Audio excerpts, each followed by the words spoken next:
नमस्कार सांग मैंने आपण मानु समस्त मो स्टोरी चैनल स्वागत। चलतु कहानी आरंभ करवा। शाली अधा घरवाल द्वितीय भाग। पूर्व भागटी आपण मैंने जदि शुणी नाहंती शुणी नियंतु। साई ठारू निजर प्रशंसा शुणी सिंधु को भारी खुशी लगुला। साईर डौल डाउल चेहरा और तार आखि दुईटी सिंधु को आहुरी आकर्षण करुला। किछि गोटिए बाहाना करी साई को स्पर्श करने को से गोटिए बाहाना खोजिला। साई पाखक जाई गोटे रुमाले तार मुहरे लगी कादुआ गुड़ा को धीरे धीरे पोछा लगिला। धीर स्वर रे सिंधु कहला, खराब भाविबेनी, मो बिंदु अबा पाई मु क्षमा मागुची। अरे ना ना, मु से सब भूली जाइची। जातु गाधे पड़े, मु गरम पानी रखी दउची। सिंधु गोटे बाल्टी रे गरम पानी ढाली भितर नहीं रखीदेला। पुणी आसी साई पाखरे चुपचाप छिड़ा है।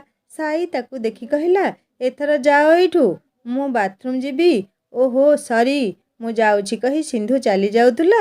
साई फेर ताकू पछरू डाकी देई कहिला, मो पाई जेतक साहाଯ୍य करिछ सेथिपाई धन्यवाद। एथर बुली पड़िला सिंधु साई आड़कू। मु तुमको गोटिए कथा कहबी। सिंधु साईर गाल दीटा को चिपी देई कहला, तुमे भारी हैंडसम। मु जाने स्वीट बेबी कही साई मध्य सिंधुर बेणीटी को आस्ते झिंकी देला। सिंधु आउ साई परस्पर को देखी बाय कही जीए जोठिकी चलीगले। सिंधु घर को आसी देखिला तार बापा और जेजेबापा आसीगले। जेजेबापा तार छेंचेड़ा घांट नहीं आसीछंती। से सबको खाई चलीछि बिंदु अपा। सिंधु अभिमान करी जेजेबापा पाखक जाई कहला, हो जेजे, मु जानिछि तमे खाली बिंदु अपा को भल पाओ, तेणु ता पाई मन पसंद खाइबा नहीं आसुछ। हेले मो पाई कौन आनिछ? गंगाधर सान नतुणी कथारे हसीदेले। पाकुआ पाटिटी मेलेई कहले, ना लो हुंडी, तते मध्य मु भल पाए खाली बिंदु को नुह। जाउनु मो ब्यागटा नहीं आसीबु, सेथिरे तो पाई मु लड्डू रखी देइथिली, किंतु लड्डू खाइबा पूर्वरु बटुआटा आनी मो पाई पान भांगी देलु। तापरे जो कथा। सिंधु जेजेबापांक पाई पान भांगिबारे लागिला। सनातन खाई सारी बारीपटु आसुथांती। सरमी झियो बिंदु नामरे तांक पाखरे अभियोग करी कहले, हेई शुणुछ, आम अंडी चंडी आज कौन करिछि? पड़ोशी नंदिनी घर को आसुथिबा जणे बंधु को गुहाल रे किली देई आसीथिला। आमे नरीगौड़ को साथी नहीं तांकु सेठू नहीं आसिलु। एमिति चंडी को किए कौन कहिबो कहिलो? ताकू भलिकी बुझाई दियो। आउ थरे एमिति जदि करिबो तेबे मु ताकू घर भितर रखी रस्सी रे गोड़ हाथ बांधी देबी। सनातन विरक्त होई बिंदु को चाही कहले, कि लो माँ जहा कहूची कौन सत? एई वर्ष तू 10म श्रेणी परीक्षा दे छुटी, पुणी तोर ये की पिलालियामी, बेलुकु बेल बुद्धि भ्रष्ट होउची। देखी चाही बुझी विचारी काम कर, नहेले तोर घरू बाहरिबा बंद करिदेबी। सनातन बिंदु को गाली दउथुआ देखी मन को मन भारी खुशी होउथुला सिंधु। एमिति बापांकठू आच्छा करी पाने शुणिले एई बिंदु अपटा सुधुरिब। बिंदु आड़कू चाही हसी देई चलीगला शोइबाकू। सकाळू सकाळू नंदिनी आसी बारीपटे सरमी को डाकी कहले, भाउज कौन भल मंद करिछ जदि दियंतनी? ए साईटा पाई आउ बेसी किछि तियण करिनी म। आउ बजार को मध्य जाई होउनी। सहजे चौधरी बाबू तो जाई राउरकेला रे। मु कौन टिके आनी एमिति घरटा को चळेई नउछि। हौ हौ नंदिनी, मु परे सिंधु हातरे छतु कखारु फूल भजा आउ आंब चटणीरू अल्प करी पठेई देबी। हसी देई नंदिनी घर को चलीगला। साई घर भितरे टिकी सह खेलुथाए। नंदिनी सह तार आखि पड़ीजिबा क्षणी साई कही पकेला, हईलो तो भाई सुजीत मते कहितिला टिकीर देह भल नहीं, हेले टिकी तो खेलुछि बुलुछि एवं खाउछि। नंदिनी मुह सुखेई कहले, ना रे साई, झियो को मोर फिट्स मारुछि। बेले बेले से अचेत होई चट्टाण उपरे पड़ी जाए। तारा आखि दुईटी बाहर को चली आसला भली देखा जाए। से हाथ मुठा करी जीभ मेले आँ करी चाही रहे। बहु औषध देलुणी, किंतु कोउटा काम करुनी। सेथिपाई मु ताकू एका कोउठी छाड़ी पारुनी। तोर भेणेई भाईंक अनुपस्थिति रे टिकी कथा भाबी मते भय लागिला। तेणु मु सुजीत भाई को कहली, से राउरकेलारू फेरी आसिया पर्यंत मो सह रहू, किंतु भाई तो ट्रेनिंग पाई चलीगला। आउ फोन करी कहला, साई तम गाँ को जाई तो सह रहिबो, व्यस्त होनी। भिणेई आसिया परे आमे झियो को नहीं भल डाक्तरखाना रे देखेइबा। नंदिनी पाटिरू एते सबु कथा शुणी साई दीर्घ निश्वास छाड़ी कहला, ओ एते सबु कथा, किंतु सुजीत एते सबु कथा मते जणै नथिला। हो नंदिनी, तू व्यस्त होनी, टिकी सुस्थ होइजिबो। ସେପଟେ ସିନ୍ଧୁ ସାଇ ଖାଇବ ବୋଲି ଛତୁ ସାଙ୍ଗକୁ କଖାରୁ ଭଜାଟା ଭଲ କି କରୁଥାଏ। ମନେ ମନେ ସାଇର ଚେହେରାକୁ ମନେ ପକେଇ ମୁରୁକି ହସୁଥାଏ। ସାଇର ସେଇ ପ୍ରଶଂସା ସୂଚକ ଦୁଇ ପଦକୁ ମନେ ପକେଇ ସିନ୍ଧୁ ଲାଜେଇ ଯାଉଥାଏ। ପୁଣି ଅନ୍ୟମନସ୍କ ହୋଇଯାଉଥାଏ। ଅନ୍ୟମନସ୍କ ହୋଇ ସିନ୍ଧୁ ଚାରେ କେତେବେଳେ ଚିନି ବଦଳରେ ଲୁଣ ପକେଇ ଦେଲାଣି ସିଏ ନିଜେ ମଧ୍ୟ ଜାଣିନି। କିନ୍ତୁ ଗଙ୍ଗାଧର ନାତୁଣୀର ଏଭଳି ଅନ୍ୟମନସ୍କତାକୁ ଠିକ୍ ଦେଖି ନେଇଛନ୍ତି। ସେ ଚିଲେଇ ସିନ୍ଧୁ ପାଖକୁ ଆସି କହିଲେ, ଆଲୋ, ଆଜି ତୋର କୋଉଠି ମନ ଅଛି କି? କ'ଣ ରୋଷେଇରେ ନା ଆଉ କୋଉଠି? କହି ହସିଦେଲେ ଗଙ୍ଗାଧର। ଜେଜେଙ୍କ ପାଟିରୁ ଏଭଳିଆ କଥା ଶୁଣି ଆହୁରି ଲାଜୁଆ ଚାହାଣି ରେ ସିନ୍ଧୁ କହିଲା, ସେମିତି କିଛି ନାହିଁ ମ, ପରୀକ୍ଷା ରେଜଲ୍ଟ କଥା ଭାବି ମନଟା ଗୁଡ଼େଇ ତୁଡ଼େଇ ହେଉଛି। ଗଙ୍ଗାଧର କିନ୍ତୁ ଛାଡ଼ିବା ଲୋକ ନୁହନ୍ତି। ନାତୁଣୀର କଥା ଶୁଣି ତାକୁ ଆଉ ଦିପଦ ମଜାରେ କହିଦେଲେ, ମୁଁ ସବୁ ଜାଣିଲୋ ନାତୁଣୀ, ତୋର ଏଇ ବୟସ ଦେଇ ମୁଁ ମଧ୍ୟ ଆସିଛି। ତୁ ନିଶ୍ଚୟ କୋଉ ଟୋକା କଥା ଭାବୁଥିବୁ। ଚୋରା ପିରତି ଚମକେ ଛାତିଲୋ ମୋ ଲାବଣ୍ୟବତୀ। ଅକୁହା କଥା ନୀରବ ବ୍ୟଥା ବଢ଼ଇ ଦେହ ତାତିଲୋ ମୋ ନାତୁଣୀ। ଗୀତ ଗାଇ ପାନକୁ ପାଟିରେ ପକାଇ ଗଙ୍ଗାଧର ବାହାରକୁ ଚାଲିଗଲେ। ସିନ୍ଧୁ ମୁରୁକି ହସିଦେଇ ଭାବୁଥିଲା ସାଇ କଥା। ହଁ, ଜେଜେ ତ ଠିକ୍ କହିଦେଇ ଗଲେ। ତାକୁ କାହିଁ ସବୁ କିଛି ନୂଆ ନୂଆ ଲାଗୁଛି। ଛାତିରେ ଅଦେଖା ମୃଦୁ କମ୍ପନ ସୃଷ୍ଟି ହେଉଛି। ଏସବୁର କାରଣ ଖୋଜି ପାଉନି ସିନ୍ଧୁ। ସାଇକୁ ଦେଖିବା ପରଠୁ ତାକୁ କାହିଁ ଏତେ ଅଲଗା ଅନୁଭବ ହେଉଛି କେଜାଣି। ହେତ୍, ଏସବୁ ମୁଁ କ'ଣ ଭାବି ବସୁଛି କହି ସିନ୍ଧୁ ନିଜ ମୁଣ୍ଡକୁ ନିଜେ ଠଣାଏ ମାଇଲା। କିଲୋ ବିନ୍ଦୁ, ଶୀଘ୍ର ଛାତ ଉପରକୁ ଗଲୁ। ବରଷିବ ବରଷିବ ହେଉଛି, ତୁହାକୁ ତୁହା ଶୀତଳ ପବନ ବୋହିବାରେ ଲାଗିଲାଣି। ଛାତରେ ଯାହା ସବୁ ଲୁଗାପଟା ଶୁଖୁଛି ସେ ସବୁକୁ ନେଇ ଆସିବୁ। ସରମିକ କଥା ଶୁଣି ବିନ୍ଦୁ ଛାତ ଉପରକୁ ଚାଲିଗଲା।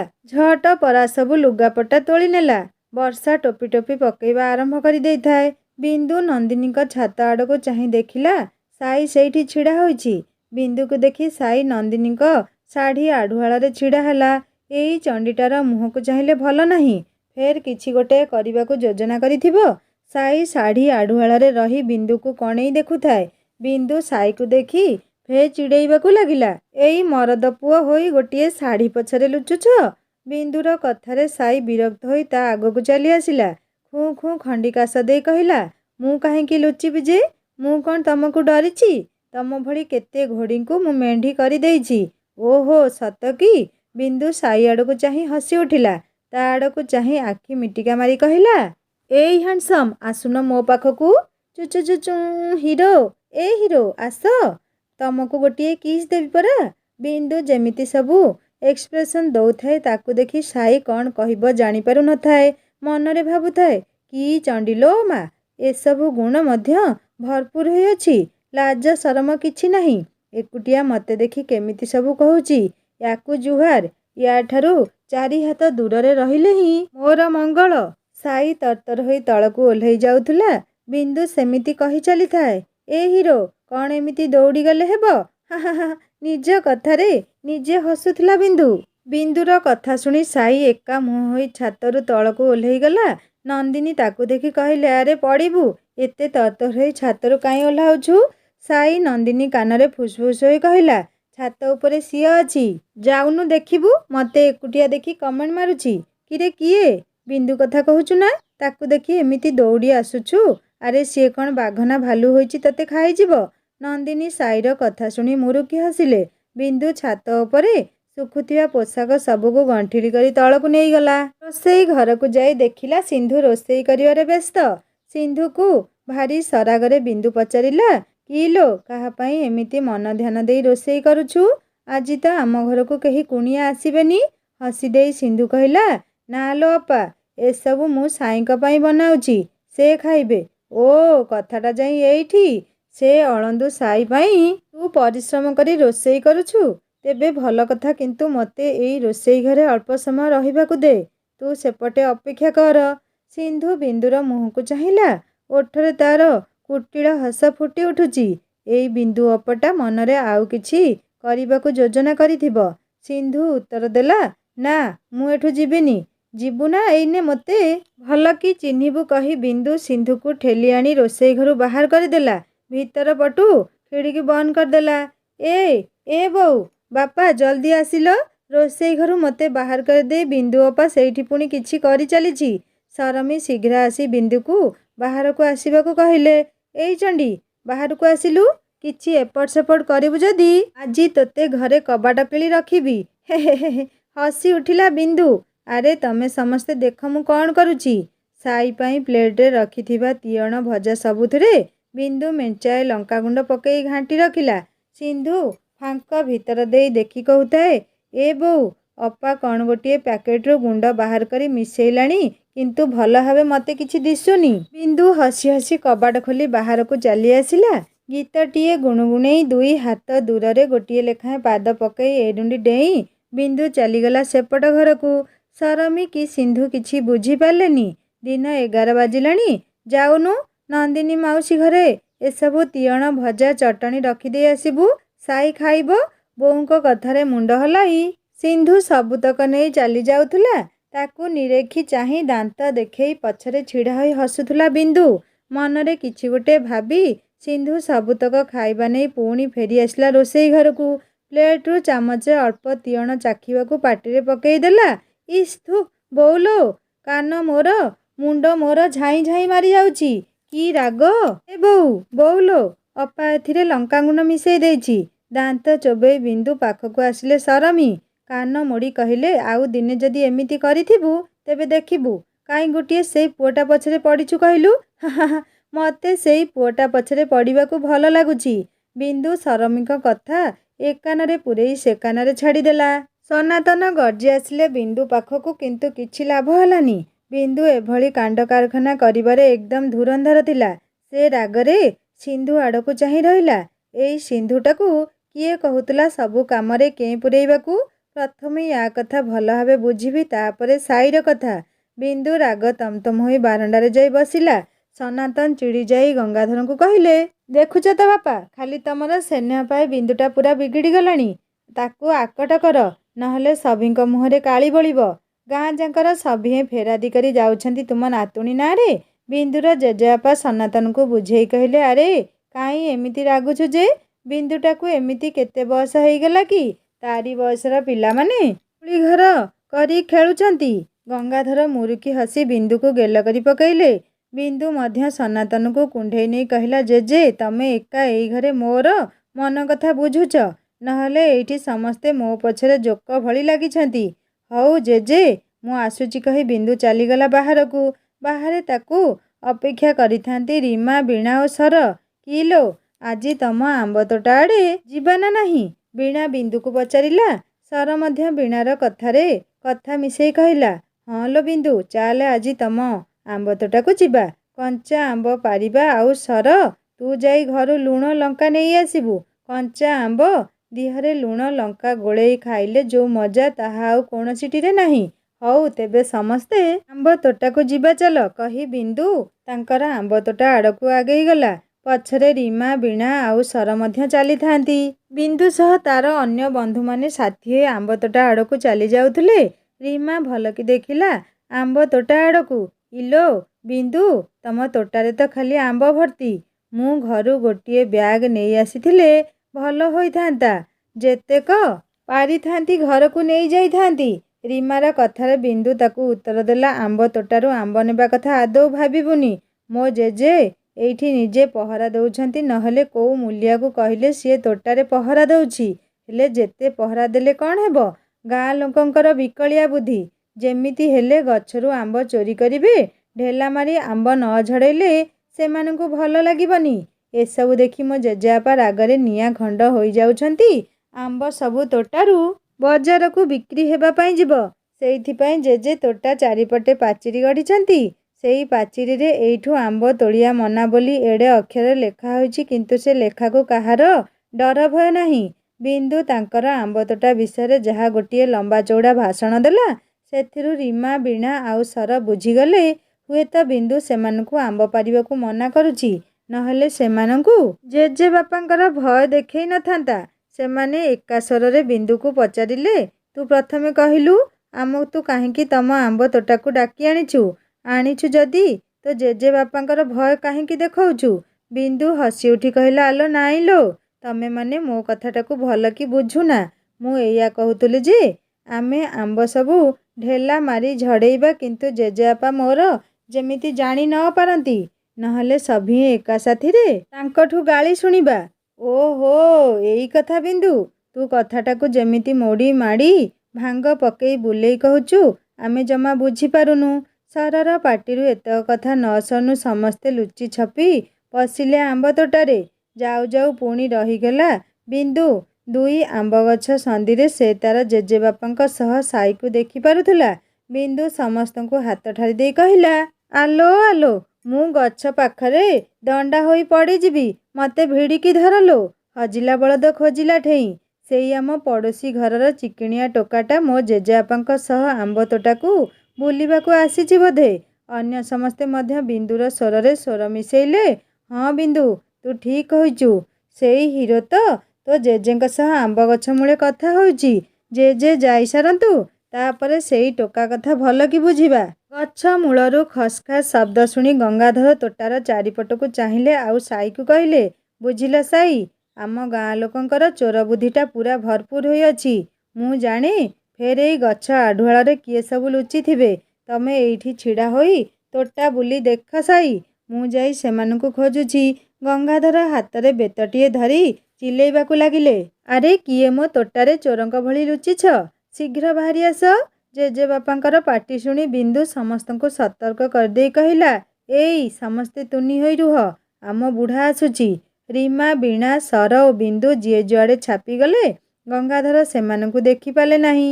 ସାଇକୁ କହିଲେ, ମୁଁ ଘରକୁ ଯାଉଛି, ଆଉ ତୁମେ ଗଛଗୁଡ଼ାକୁ ନିଘା ରଖିଥିବ କହି ସେ ଚାଲିଗଲେ। ଗଙ୍ଗାଧର ଚାଲିଗଲା ପରେ ବିନ୍ଦୁ ସମସ୍ତଙ୍କୁ କହିଲା, ଆଲୋ ସମସ୍ତେ ବାହାରି ଆସ, ଟୋକା ଏକେଲା ଅଛି। ସମସ୍ତେ ସାଇ ପାଖକୁ ଯାଇ ଫେର ଚିଡ଼େଇବା ଆରମ୍ଭ କରିଦେଲେ। କ'ଣ ମ ହିରୋ, ତମେ ମତେ ଦେଖି ଦୌଡ଼ି ଯାଉଛ? ତମକୁ ଆମ୍ବ ଲୋଡ଼ା ଯଦି କୁହ, ଆମେ ସମସ୍ତେ ତମ ପାଇଁ ତୋଳିଦେବୁ। ବିନ୍ଦୁ ଓ ସାଇ ପାଖେ ଛିଡ଼ା ହୋଇ ରୀମା, ବୀଣା ଆଉ ସର ଠୋ ଠୋ ହସିବାରେ ଲାଗିଲେ। ବିନ୍ଦୁ ସାଇର କାନ୍ଧରେ ହାତ ପକେଇ ଗୁଡ଼େଇ ଧରିଲା। ରୀମା, ବୀଣା ସାଇର ଦୁଇ ହାତକୁ ଭିଡ଼ି ନେଲେ। ସାଇ ଚିଲେଇ ଉଠୁଥାଏ, ଆରେ ତମେମାନେ ମତେ ଯିବାକୁ ଦିଅ, ପୁରା ପାଗଳୀ ଗୁଡ଼ାକ। ଦେଖ ବିନ୍ଦୁ, ମୁଁ ତମ ବିଷୟରେ ତମ ବୋଉ ବାପାଙ୍କୁ କହିବି, ମତେ ଏଇଠୁ ଯିବାକୁ ଦିଅ। ବିନ୍ଦୁ ଖି ଖି ହସି ଉଠିଲା, ଏ ହିରୋ, ଆମ ସମସ୍ତଙ୍କ ଗାଲରେ ଗୋଟିଏ ଲେଖାଏଁ ଚୁମା ଦିଅ, ଆମେ ତମକୁ ଛାଡ଼ିଦେବୁ।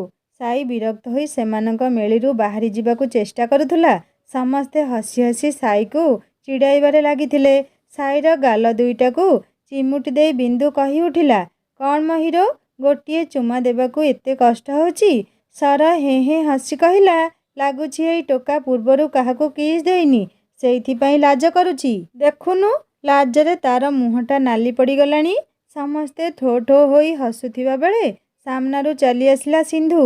ଏଇ ଚଣ୍ଡୀଗୁଡ଼ାକ, ଛାଡ଼ ସାଇକୁ, ତମେ ମାନେ ଗଲ ଏଇ ତୋଟାରୁ। ଏ ବିନ୍ଦୁବାପା, ସାଇକୁ ଛାଡ଼ି ଉଠି ଆସ, ନହେଲେ ଆଜି ଘରେ ବାପା ଓ ବୋଉଙ୍କୁ ସବୁ କହିବି। ସିନ୍ଧୁକୁ ଦେଖି ସମସ୍ତେ ଦୂରକୁ ଘୁଞ୍ଚି ଆସିଲେ। ବିନ୍ଦୁ ଚିଡ଼ି ଯାଇ କହିଲା, ଏଇ ସିନ୍ଧୁଟା ଯୋଗୁଁ ସବୁ ମଜା ଗଲା, ୟାକୁ ଦେଖିଲେ ମତେ ଭାରି ରାଗ ଲାଗୁଛି। ବିନ୍ଦୁ ସହ ରୀମା ଓ ବୀଣା ଆମ୍ବ ଗଛକୁ ଢେଲା ମାରି ଆମ୍ବ ଝଡ଼େଇବାରେ ଲାଗିଲେ। ସାଇ ବିନ୍ଦୁକୁ ଦେଖି ଚିଲଉଥାଏ, ରୁହ ବିନ୍ଦୁ, ଆଜି ତୁମ ଜେଜେଙ୍କୁ ସବୁ କଥା କହିବି। ତୁମେ ସାଙ୍ଗସାଥୀକୁ ନେଇ ଆମ୍ବ ଗଛରୁ ଆମ୍ବ ଝଡ଼େଇବାରେ ଲାଗିଛ। ସାଇ ଓ ସିନ୍ଧୁ ତୋଟାରୁ ଘରକୁ ଫେରି ଯାଉଥିଲେ।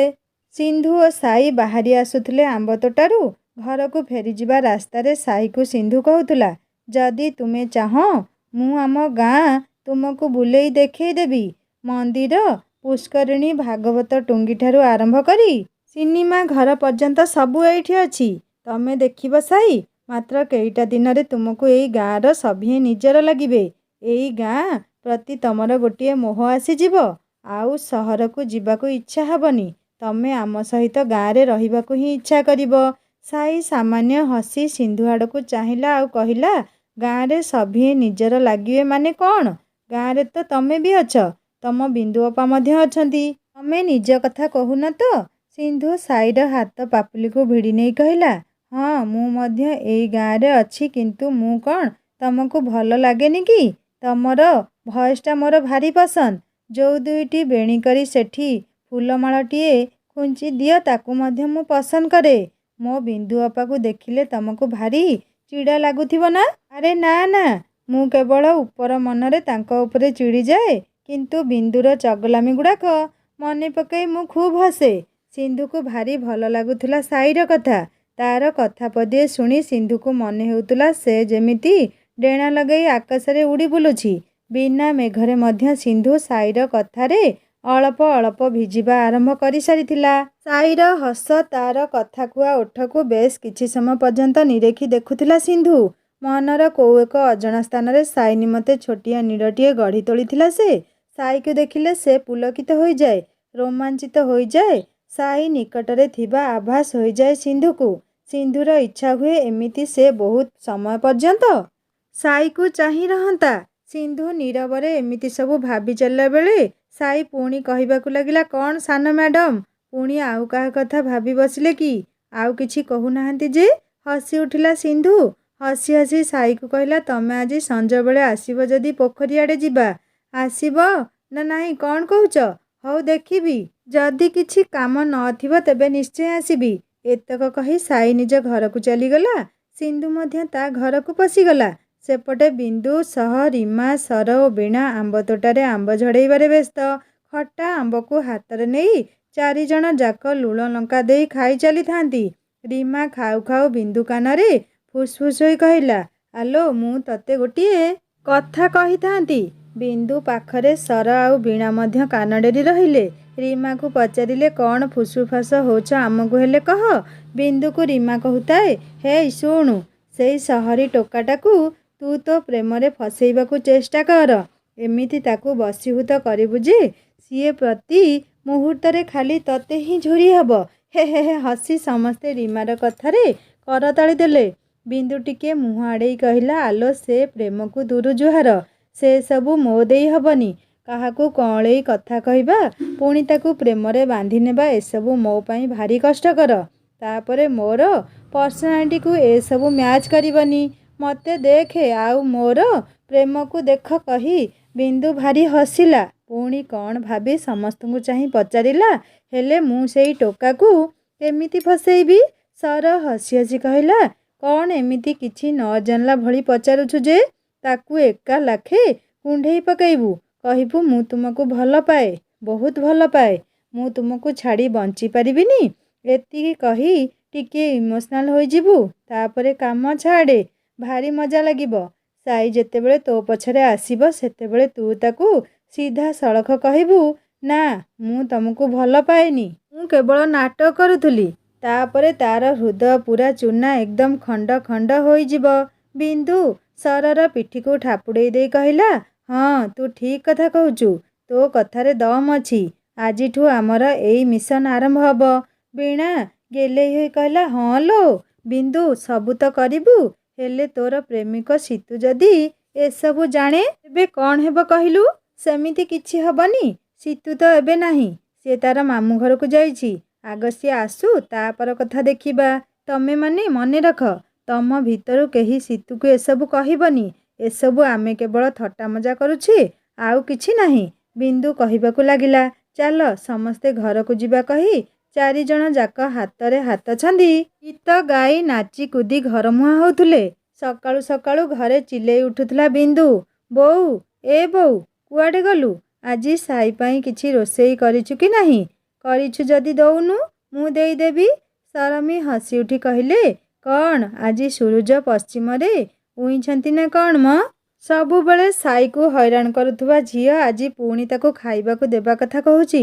ଆଶ୍ଚର୍ଯ୍ୟ, ଏଇ ବିନ୍ଦୁ କଥା ମୁଁ ଆଦୌ ବୁଝିପାରେନି। ସରମୀଙ୍କ କଥା ଶୁଣି ବିନ୍ଦୁ ହସି ଦେଇ ପୁଣି ପଚାରିଲା, ଆଲୋ ବୋଉ, କହୁନୁ ନନ୍ଦିନୀ ମାଉସୀ ଘରେ ଆଉ କ'ଣ କାମ ଅଛି କି? ହଠାତ୍ ନନ୍ଦିନୀ ମାଉସୀ ଆଉ ସାଇ କଥା ବାରମ୍ବାର ପଚାରୁଥିବା ଦେଖି ସିନ୍ଧୁ କି ସରମୀ କିଛି ବୁଝିପାରିଲେନି। ସିନ୍ଧୁ ମନରେ ଭାବୁଥାଏ, ଆଜି ଏଇ ବିନ୍ଦୁ ଅପାର କ'ଣ ହେଲା କି ସିଏ ଏମିତି ସବୁ ପଚାରୁଛି? ତଥାପି ବିନ୍ଦୁକୁ ସିନ୍ଧୁ କିମ୍ବା ତାରି ବୋଉ କେହି କିଛି ପଚାରି ପାରିଲେ ନାହିଁ। ବିନ୍ଦୁ ମନ ଭିତରେ ନିଜର ଯୋଜନା କରି ନେଇଥାଏ, କେମିତି ସାଇକୁ ନିଜ ପ୍ରେମରେ ବାନ୍ଧି ନେବ। ବିନ୍ଦୁ ମଉକା ଖୋଜି ବୁଲୁଥାଏ। ସେ ଛାତ ଉପରେ ଛିଡ଼ା ହୋଇ ନନ୍ଦିନୀ ଘର ଆଡ଼କୁ ଦେଖୁଥାଏ। ବାରଣ୍ଡାରେ ନନ୍ଦିନୀଙ୍କୁ ଝାଡ଼ୁ କରୁଥିବା ଦେଖି ବିନ୍ଦୁ ପଚାରି ପକେଇଲା, ମାଉସୀ, ତମ ସାଇ ଘରେ ନାହିଁ କି? କାଇଁ, ମୁଁ ତ ତାକୁ ଆଦୌ ଦେଖୁନି। ନନ୍ଦିନୀ ବିନ୍ଦୁ ଆଡ଼କୁ ବୁଲି କହିଲେ, କାଇଁ, ସାଇ ପାଖରେ କିଛି କାମ ଥିଲା ଯଦି କହୁନୁ, ଆଉ ଥରେ ତାକୁ ପୁଣି ଗୁହାଳରେ କିଳି ଆସିବୁ ନା କ'ଣ? ନାଇଁ ମୋ ମାଉସୀ, ସେଦିନ ଏମିତି ମଜା କରିଦେଲି ବୋଲି ସବୁଦିନ ସାଇକୁ ହଇରାଣ କରିବିନି ମ। ନନ୍ଦିନୀ ହସି ଦେଇ କହିଲେ, ସାଇ ଦେଉଳକୁ ଯାଇଛି। ଓହୋ, ସାଇ ଦେଉଳକୁ ଯାଇଥିବା କଥା ଶୁଣି ବିନ୍ଦୁ ସଙ୍ଗେ ସଙ୍ଗେ ପ୍ରସ୍ତୁତ ହୋଇଗଲା ସିଆଡ଼କୁ ଯିବାକୁ। ସେ ରୀମା, ସର ଆଉ ବୀଣାକୁ ମଧ୍ୟ ନିଜ ସହ ସାମିଲ କରିନେଲା। ସମସ୍ତେ ଦେଉଳ ମୁହାଁ ଚାଲିଲେ। ଦେଉଳରୁ ସାଇକୁ ବାହାରି ଆସୁଥିବା ଦେଖି ଏକ ବରଗଛ ପାଖରେ ରୀମା ଓ ବୀଣା ଲୁଚି ରହିଲେ। ସର ଦେଉଳ ପାହାଚ ପାଖେ ବସି ରହିଲା। ସମସ୍ତେ ବିନ୍ଦୁ ଆଡ଼କୁ ଆଖିରେ ଇସାରା କରୁଥାନ୍ତି। ସାଇ ଦେଉଳରୁ ବାହାରି ଆସିଲା ବେଳକୁ ବିନ୍ଦୁ ଖପ୍ କିନା ଡେଇଁ ତା'ର ବାଟ ଓଗାଳି ଛିଡ଼ା ହେଲା। ଏଇ ହ୍ୟାଣ୍ଡସମ୍, ତମକୁ କିଛି କହିବାର ଅଛି। ସାଇ ମୁହଁ ଫେରେଇ ଚାଲି ଯାଉଥିଲା, କିନ୍ତୁ ବିନ୍ଦୁ ତା'ର ରାସ୍ତା ରୋକି ଛିଡ଼ା ହେଲା। ସାଇ ବିରକ୍ତ ହୋଇ କହିଲା, କ'ଣ କହିବାର ଅଛି ଶୀଘ୍ର କୁହ, ମୁଁ ଘରକୁ ଯିବି। ବିନ୍ଦୁ କହିଲା, ମୁଁ କ'ଣ କହୁଥିଲି କି ମୁଁ ତୁମକୁ ମାନେ, ଆରେ କ'ଣ କହୁଛ ଯେ? ମୁଁ ତୁମେ କ'ଣ ଏସବୁ କହି ହସୁଛ? ମୁଁ କିଛି ବୁଝିପାରୁନି। ଯାହା କହିବା କଥା ଶୀଘ୍ର କୁହ, ମୁଁ ଘରକୁ ଯିବି। ହଁ, ମୁଁ କହୁଥିଲି କି ମୁଁ ତୁମକୁ, ହଁ, ତୁମେ ମୋତେ। ତାପରେ କ'ଣ ଯେ? ବିନ୍ଦୁ ହସି ଉଠି ସାଇକୁ କୁଣ୍ଢେଇ ନେଲା। କ'ଣ କିଛି ବୁଝିପାରୁନ ଯେ? ସାଇ ନିଜଠୁ ବିନ୍ଦୁକୁ କିଛି ଦୂରକୁ ଠେଲି ଦେଇ କହିଲା, କାଇଁ ମୋତେ ହଇରାଣ କରୁଛ? ମୋତେ ଯିବାକୁ ଦିଅ ବିନ୍ଦୁ। ବିନ୍ଦୁ ସାଇ କଥାରେ ନରମି ଯାଇ କହିଲା, ବିଶ୍ୱାସ କର, ମୁଁ ତୁମ ସହ କିଛି ଥଟ୍ଟା ମଜା କରିବିନି। ମୁଁ ଆସୁଛି, ତମେ କୁଆଡ଼େ ଯିବନି, ଏଇଠି ରୁହ କହି ବିନ୍ଦୁ ବରଗଛ ପାଖକୁ ଚାଲିଗଲା। ସେଇଠି ପୂର୍ବରୁ ଲୁଚିଥିବା ରୀମା, ବୀଣା ତାକୁ ଦେଖି ଫିକ୍ କିନା ହସି ଉଠିଲେ। ସାଙ୍ଗମାନେ, ବିନ୍ଦୁ ମନରେ କ'ଣ ଅଛି? ସେ ସାଇକୁ ଏପରି ବାରମ୍ବାର କାହିଁକି ହଇରାଣ ହରକତ କରୁଛି? ସାଇ ଉପରେ ତା'ର କିଛି ରାଗ ନାହିଁ ତ? ତାହା ଜାଣିବା ଏହି କାହାଣୀର ତୃତୀୟ ଭାଗରେ। କାହାଣୀ କେମିତି ଲାଗୁଛି ମୋତେ ନିଶ୍ଚୟ କମେଣ୍ଟ କରି ଜଣାଇବେ। ଆଉ ଯଦି ଭଲ ଲାଗୁଥାଏ ଲାଇକ୍ କରିବେ, ସାଙ୍ଗମାନଙ୍କ ସହିତ ସେୟାର କରିବେ। ଆଉ ଯଦି ମୋ ଚ୍ୟାନେଲରେ ନୂଆ ଅଛନ୍ତି ତାହେଲେ ସବସ୍କ୍ରାଇବ୍ କରି ବେଲ୍ ଆଇକନ୍ ଦବାଇଦେବେ। ହିନ୍ଦୀ ଷ୍ଟୋରି ଚ୍ୟାନେଲରେ ପତି ପତ୍ନୀଙ୍କ କାହାଣୀ ଅପଲୋଡ଼ ହୋଇଯାଇଛି। ଆପଣମାନେ ଭିଜିଟ୍ କରି କାହାଣୀ ଶୁଣନ୍ତୁ ଆଉ ସବସ୍କ୍ରାଇବ୍ କରିବାକୁ କେବେ ଭୁଲେନି। ରହୁଛି, ନମସ୍କାର, ଜୟ ଜଗନ୍ନାଥ।